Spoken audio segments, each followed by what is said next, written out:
largest farmland owner in the United States. Why has Bill Gates become a kind of tech old McDonald? Let's investigate it and work out, is he simply pursuing a plan to help people, or could there be another explanation? Bill Gates has been snatching up 242,000 acres of farmland. Snatching? Yeah, give me that. Enough to make him the top private farmland owner in America.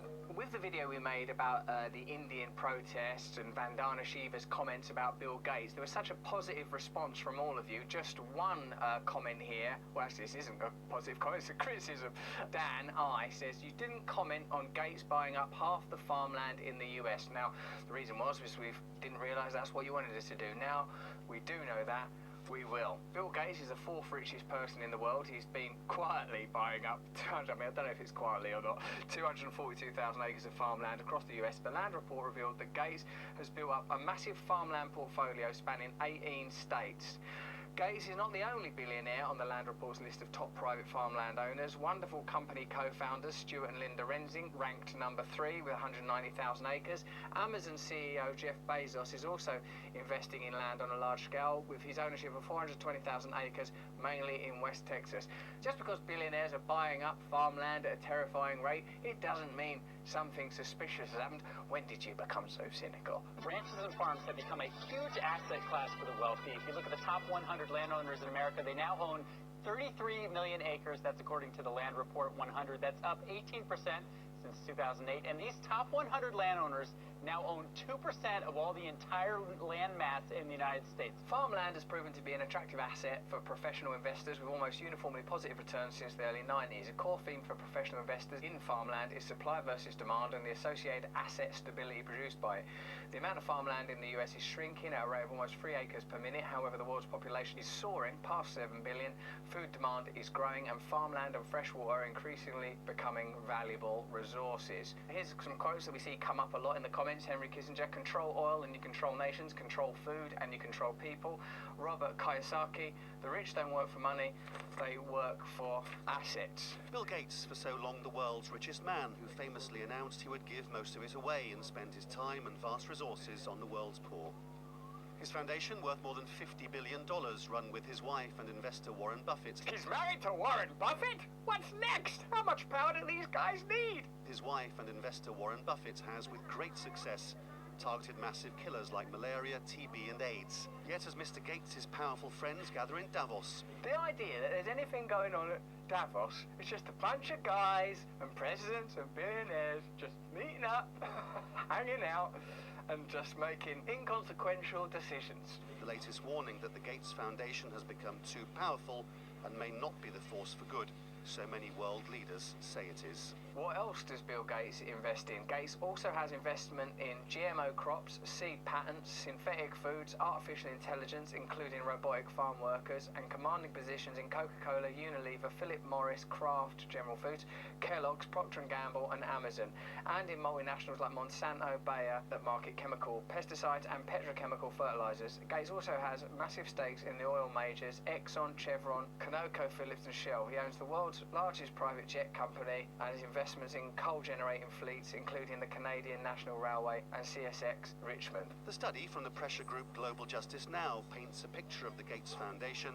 partly as an expression of corporate America's desire to profit from Africa, and partly a damning critique of its effects. I'm not here to judge Bill Gates as a human being, but it does seem like an awful lot of power for one individual to wield. It also concerns me that anybody can bias the direction of the fate of a planet so strongly and is able to own green energies, fossil energies, farmland, patented seed foods, particularly when you look at the Indian farm protests and the unrest that that's causing, and particularly with some of Bill Gates' experiences in African farming, which we'll come to in a minute.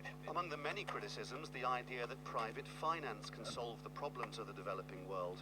Should poor farmers be trapped into debt by having to use chemicals or fertilizers underwritten by offshoots of the foundation. This is Bill Gates' side of the conversation. He says he wants to revive farm economies by transforming agriculture with super efficient high-tech AI to create the farms of the future. He says, we used to all have to go out and farm. We barely got enough food. When the weather was bad, people would starve. Now, through better seeds, fertilizer, lots of things, most people are not farmers. And so AI will bring us immense new productivity.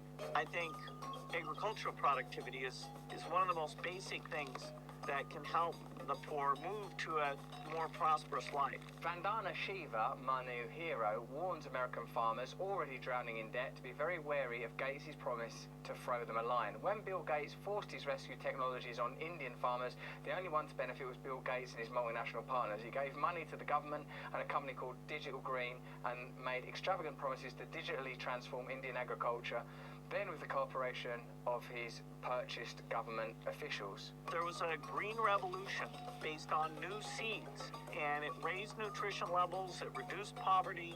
It was one of the great breakthroughs of all time. Now we need to bring that advance to Africa.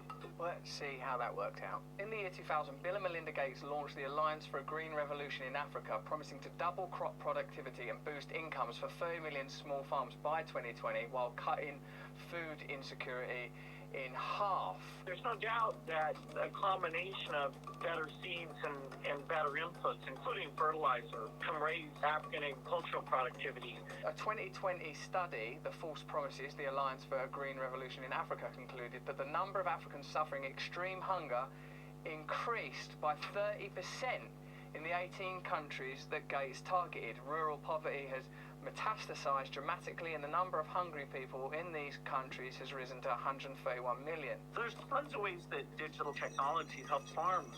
The cell phone is really kind of unbelievable, and market prices, what's working, what's going on with the weather. What happened when cell phones were distributed among Indian farmers? Bill Gates put cameras and electronic sensors in the homes and fields of Indian farmers. He used their cell phones, which he gave them for free, and his fiber optics and 5G installations, which he persuaded Indian telecom companies to finance, to catalogue, study and steal farmers' crop data, indigenous practices and agricultural knowledge for free. Then he sold it back to them as new data. Instead of digitally transforming farms as he promised, he transformed Indian farmers into digital information. He privatised their seeds and harvested the work of the public system. He ripped out their knowledge assets and heirloom genetics and installed GMO seeds and other ridiculous practices.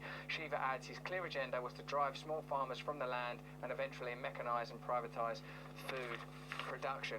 I don't really believe in nefariousness, wickedness or evil. I believe that we all operate as nodes within systems, that any individual is capable of selfishness and greed. I know I have been in my own life, and I require systems that encourage the better aspects of my nature. Kindness, compassion, service. If I find myself operating within those systems, I become a better person.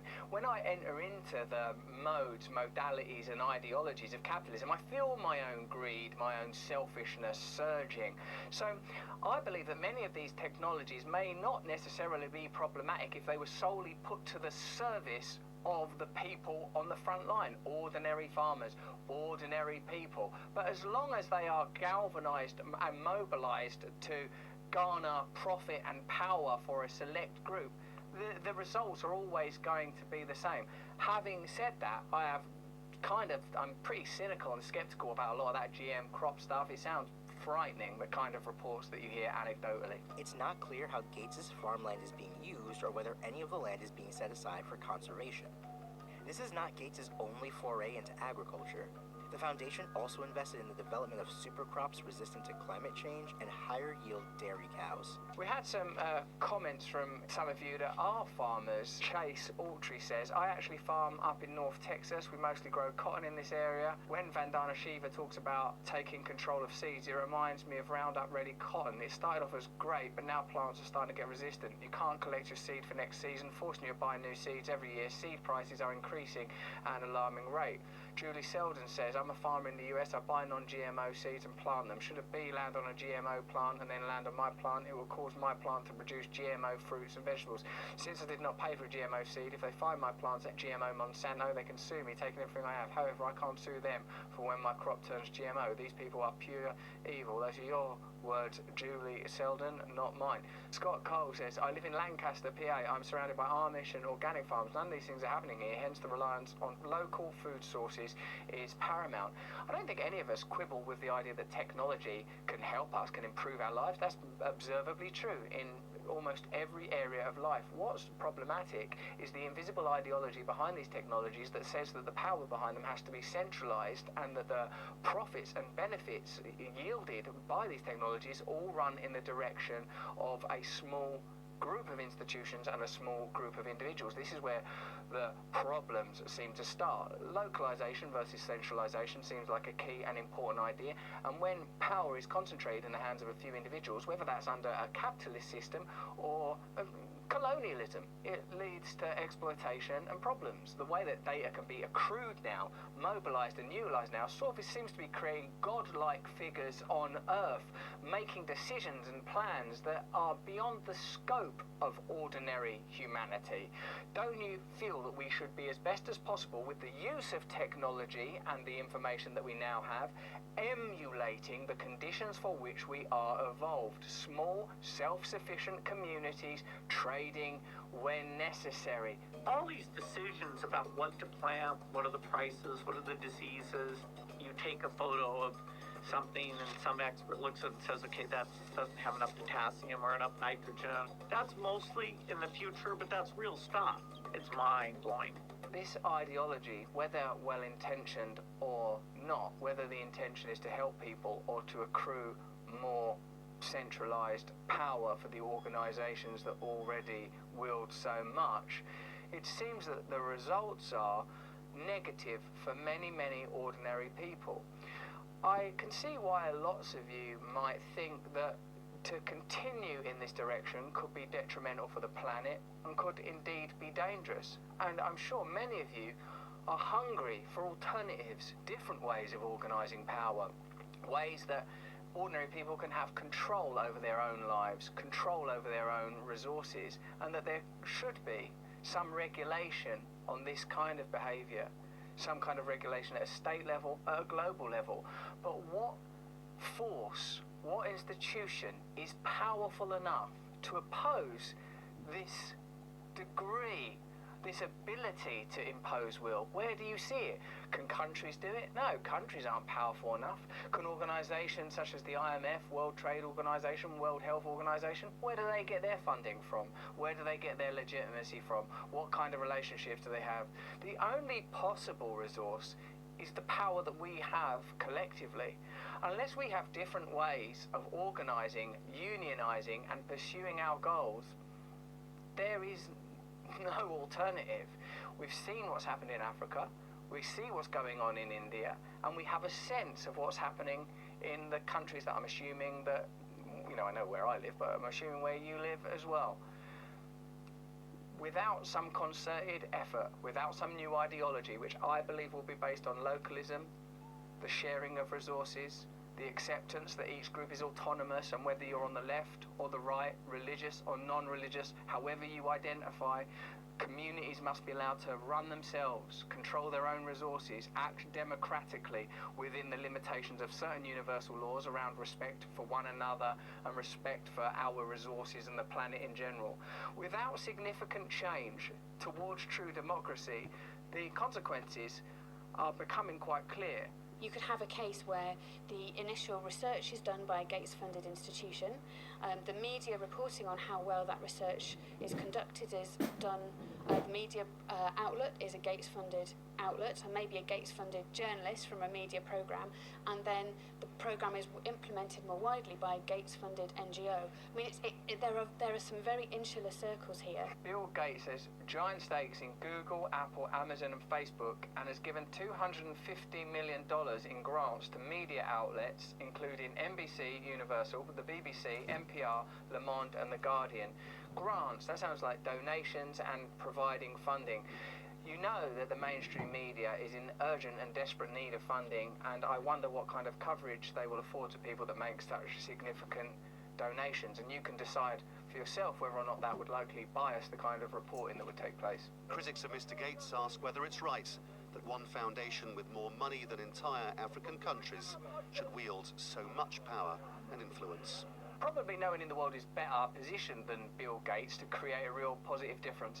I sincerely hope that is the intention of Bill Gates, because with those resources, that amount of power, that amount of farmland, that amount of influence over the media, that much assets in the tech world, in the oil and energy industry world, there is a considerable influence and certainly power to change things. So we better pray that Bill Gates' intentions are good. If you enjoyed that video, please like, subscribe and share. It really helps us when you do that. And also sign up for my community. Go to russellbrand.com and sign up now. Thank you very much.